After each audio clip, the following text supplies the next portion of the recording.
इस राज्य के अंदर महंगाई सर चढ़ के बोल रही है। 17 दिसंबर को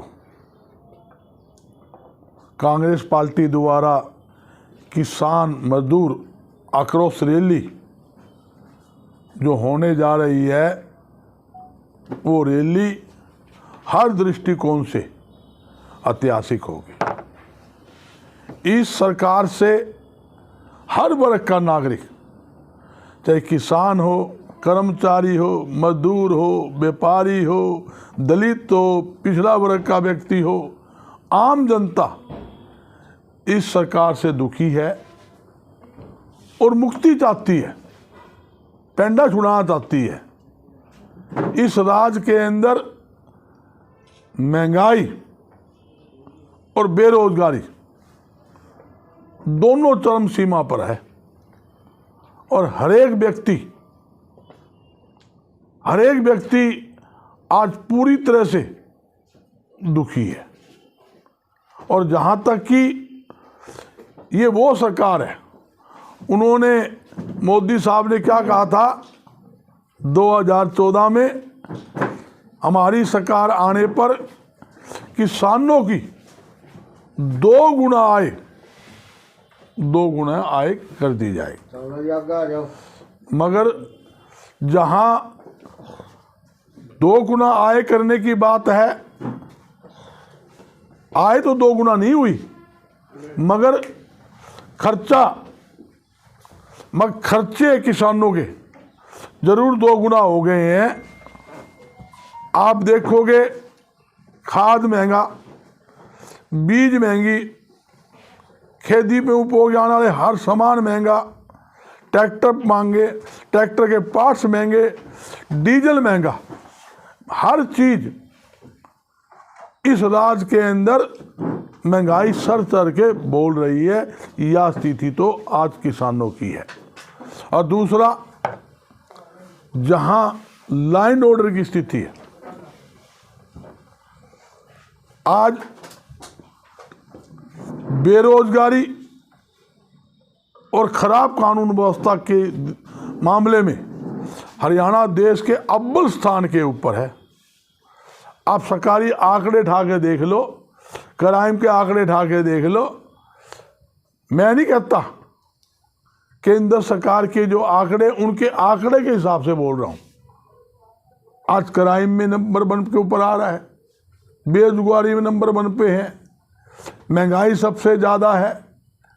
मगर ये सरकार एक ही बात कहती है, मनोहर लाल जी के पास और कुछ नहीं बोलने के लिए एक ही बात है, मैंने खर्ची पर्ची बंद कर दी भाई। अरे भाई, जब सामान टेचियां भर के लिया जा रहा है तो पर्ची की क्या वैल्यू है? पर्ची कोई वैल्यू है क्या? जब करोड़ों रुपए आप टेचियां भर के आ रहे हैं, एक भी सरकारी ऐसा विभाग बता दो, मैं खुला चैलेंज कर रहा हूं, आपके माध्यम से कर रहा हूं, सरकार का आदमी कोई भी किसी भी प्लेटफार्म पे मेरे सामने बैठ के बहस कर सकता है। मैं पूछना चाहता हूं, सरकार का एक भी ऐसा सरकारी विभाग सरकार बता दे जहां बगैर रिश्वत लिए काम होता हो। मैं खुले आंकड़े दे दूं, चाहे आबकारी विभाग हो, चाहे मार्केटिंग बोर्ड हो, फूड सप्लाई हो, तहसील में चले जाओ, बिना सेवा शुल्क दिए रजिस्ट्री नहीं होती, क्लर्क तो कागज तक नहीं पकड़ता। ऐसी स्थिति है। और ये कहते हैं पर्ची, इन्होंने तो जगह जगह दलाल छोड़ रखे हैं, ऑफिस के नीचे दलाल खड़े हैं, वो फाइल पकड़े और वो पैसे ले, वो काम करवा के लावे, धक्के खा लो। जहाँ तक कि प्रॉपर्टी आईडी का मामला ले लो, प्रॉपर्टी आईडी के नाम पर इन्होंने घोटाला कर लिया। 1-1.5 साल हो गए तो जनता धक्के खा रही है। जिसका 100 गज का मकान था उसका 500 दिखा दिया, किसी का 1 फ्लोर मकान बन रहा है, किसी की 3 मंजिल दिखा दी।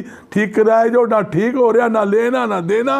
और एक घोटाला, एक ये आईडी का सबसे बड़ा घोटाला है। ज़्यादा घोटाले की बात है, मैं खुले तो शराब घोटाला, धान घोटाला, सरसों घोटाला, यहाँ तक कि पेपर लीक घोटाला और खनन घोटाला इनके राज के अंदर हुआ। जहाँ पुलिस कस्टडी के अंदर, जहाँ पुलिस कस्टडी थी, वहाँ करोड़ों रुपए की उसके अंदर शराब बिक जाती है।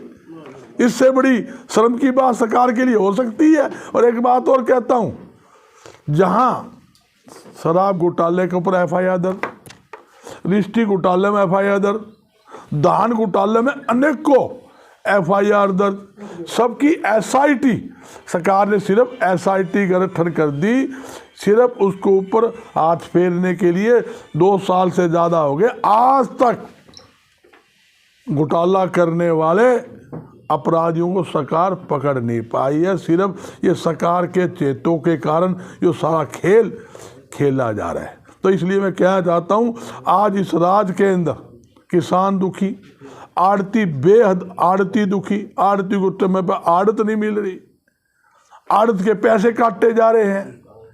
गेहूं की जो परचेज थी 2.5% दामी अनेकों सालों चलती आ रही है, धान की परचेज पे 2.5% दामी उनमें कटौती कर दी। कमीशन बनता है उनका 55 रुपये, कुछ पैसे दे रहे हैं 40 रुपये, वहाँ भी घोटाला। मजदूरों के जो पलेदारी है माल ठाने की, उनको समय पर पलेदारी के पैसे नहीं मिलते। 1-1 साल तक, पिछले साल की जो पलेदारी की मजदूरी थी वो 1 साल के बाद आई है। बताओ गरीब आदमी क्या खाएगा जब वो माल ढोने की पलेदारी नहीं मिलती समय के ऊपर, उनसे आड़ती से लेने पड़ते हैं, जब उनके पैसे आते हैं जब आड़ती उल्टे जाते हैं। ये तो स्थिति इस राज्य के अंदर है। तो आप लोगों के सहयोग से 17 दिसंबर को जो रैली कांग्रेस पार्टी करने जा रही है, किसान मजदूर आक्रोश रैली, बहुत ऐतिहासिक होगी और पूरा जनता भारी तादाद के अंदर उस रैली के अंदर भाग लेंगे।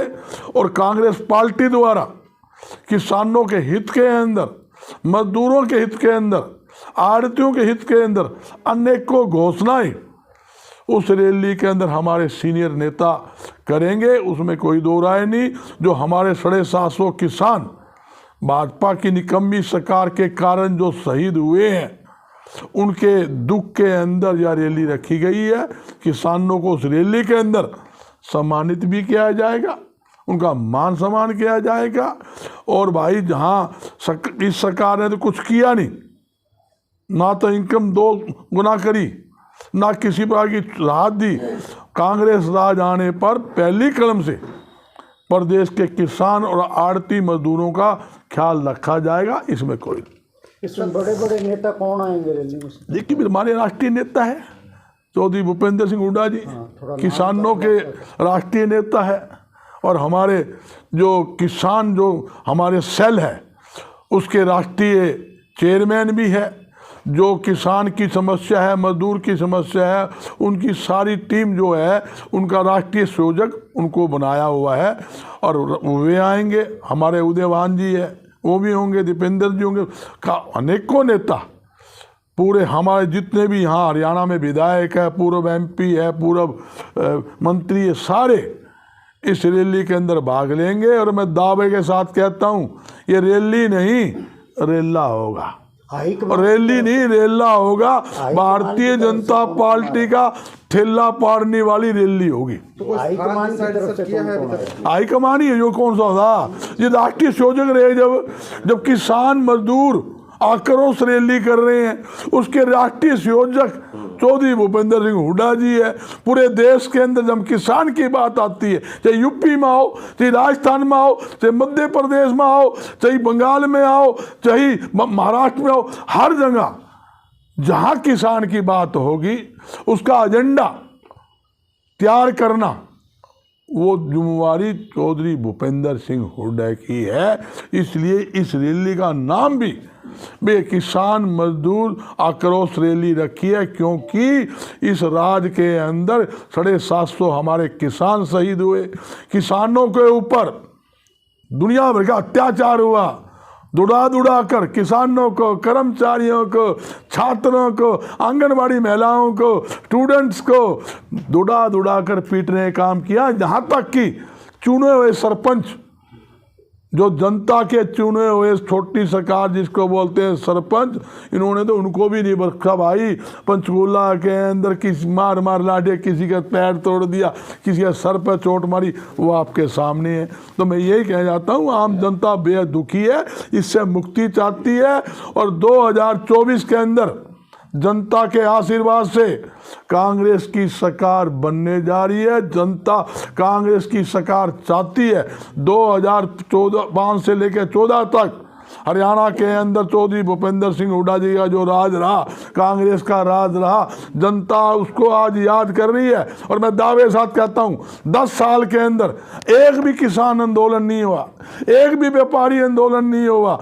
कोई भी व्यापारी कोई समस्या आई, तुरंत उस समस्या को एक कलम से ही उसे हल किया। 2005 के अंदर जब कांग्रेस की राज बना, 1600 करोड़ रुपए बिजली के बिल थे किसानों के ऊपर, पेंडिंग पड़े थे।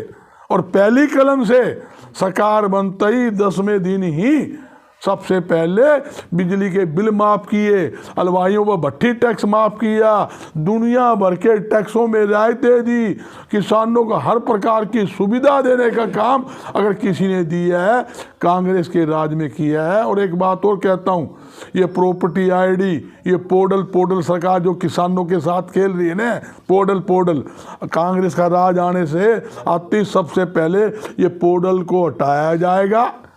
प्रॉपर्टी आईडी का जो फंडा है वो भी हटाया जाए। मैं पूछना चाहता हूं, किसान अपनी फसल बेचना चाहे, कुछ रोक है कि अपनी फसल बेचना वास्ता वो इंतजार करेगा, पहले पोर्टल पर दर्ज करवाएगा, जल्दी सी उसको पोर्टल चालू कोनी होवे हैं। जब चालू होवे तो एंट्री करेंगे, थोड़ी एंट्री करेंगे, माल ले आया मैं 200 काउंटल, लेऊंगा मैं 25 काउंटल, बाकी कहाँ ले जाएगा भाई? घर में ले जाएगा, कहाँ ले जाएगा वो फसल ने? जब पहले ऑफलाइन फसल किसान की बिकती थी, क्या होता था? किसान ने अपनी फसल काटी, गाड़ी में डाली, मंडी में लाया, मंडी में लाते ही कि हम आड़ती के फर्द पे गिरता था, उसी टाइम तुरंत प्रभाव से बोली होती थी। बोली कैसे होती थी? मंडी के आड़ती के माध्यम थोड़ी, मार्केटिंग बोर्ड कराता था, मार्केटिंग बोर्ड के अधिकारी बोली करवाते थे।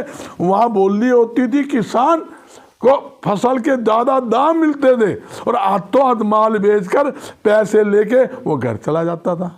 आज पहले पोर्टल पे एंट्री नहीं, पोर्टल में एंट्री लेके जल्दी खरीद नहीं तो भुगतान नहीं, खरीद भी हो जाए तो भुगतान नहीं। क्यों नहीं भुगतान? उसका एक रीजन है। खरीद करने के बाद जब तक वो माल बोरी के बारदाने में ना डल जाए, सिलाई ना हो जाए, जब तक सरकारी एजेंसी उस माल की लिफ्टिंग करके एफसीआई के गोदाम तक ना पहुंचा दे, तब तक किसान को पेमेंट नहीं मिलती। ये तो स्थिति इस सरकार, निकम्मी सरकार का ये मामला है। तो मैं ये कहना चाहता हूँ, बिल्कुल जनता दुखी है और आप लोगों के आशीर्वाद से, जनता के आशीर्वाद से कांग्रेस की सरकार हरियाणा में बनने जा रही है। और एक बताऊँ, 3 अभियान हमने कांग्रेस पार्टी की तरफ से चलाए हुए हैं। एक तो जन जागरण अभियान, कांग्रेस के हमारे ये नेता बैठे हैं आपके सामने, ये घर घर हर नेता हर कार्यकर्ता जनता के संपर्क करे, घर घर जा रहा है। दूसरा, विपक्ष आपके समक्ष कार्यक्रम, लोकसभा की 9 रैलियां हो चुकी है, एक लास्ट रैली होनी है और रोहतक बाकी है, 10वीं रैली वो होनी है। और उसके बाद 90 के 90 विधानसभा क्षेत्र के अंदर कांग्रेस पार्टी द्वारा जनसभाएं की जा रही है 1 नवंबर से, जिसकी शुरुआत हो चुकी है। और यहाँ भी हमारा 17 तारीख को जो रैली रखी है, इसलिए किसान मजदूर आक्रोश रैली इसलिए रखी है कि किसान बहुत दुखी है, मजदूर बहुत दुखी है, उसके साथ आड़ती। क्यों आड़ती और किसान मजदूर का चोली दामन का साथ है, तो इसलिए भाई तीनों वर्ग तो बहुत ज़्यादा दुखी है। और वो बार बार एक ही बात कहते हैं, भाई इससे मुक्ति दिला दो और पेंडा छुड़ा दो और 2 वक्त की रोटी ढंग से खा ले। वहाँ ऐसी स्थिति आज हरियाणा में बनी हुई। तो स्थान कब तक डिसाइड हो जाएगा? स्थान कब तक डिसाइड हो जाएगा? स्थान तो आज करेंगे, आज मीटिंग है, आज बात करेंगे। क्या उसमें शैलजा गुट आएगी? कोई गुट नहीं, सब एक है, कोई गुट नहीं। कांग्रेस बड़ी मजबूती से एकजुट है। आपने देखा इस साल जब रैली हुई थी आपके समक्ष कार्यक्रम, एक लोकसभा क्षेत्र की रैली थी, मगर कितना आदमी था? लाखों आदमी। प्रधानमंत्री जी की यहाँ रैली थी सेक्टर 1-4 ग्राउंड के अंदर, वहीं रैली रखी थी। उस रैली जो बीजेपी का जो ग्राउंड टेंट लगाया था उस रैली का, जहाँ उस टाइम रैली हुई प्रधानमंत्री, उससे 3 गुना बड़ा तो टेंट था, टेंट भी फुल, उससे 4 गुना बाहर टेंट के लोग बाहर थे, और सारे सड़कें जाम थी, Barwala road, Hansi road, Sirsa road, मैंने 30-30 किलोमीटर तक जाम लगा हुआ था। मैंने मेरे इतिहास के अंदर इतनी बड़ी रैली जिंदगी में नहीं देखी जो हिसार के अंदर रैली हुई, और उस रैली का रिकॉर्ड भी सरसा की रैली तोड़ेगी। इस सरसा में भी उससे बड़ी रैली होगी, इसमें कोई दो राय नहीं।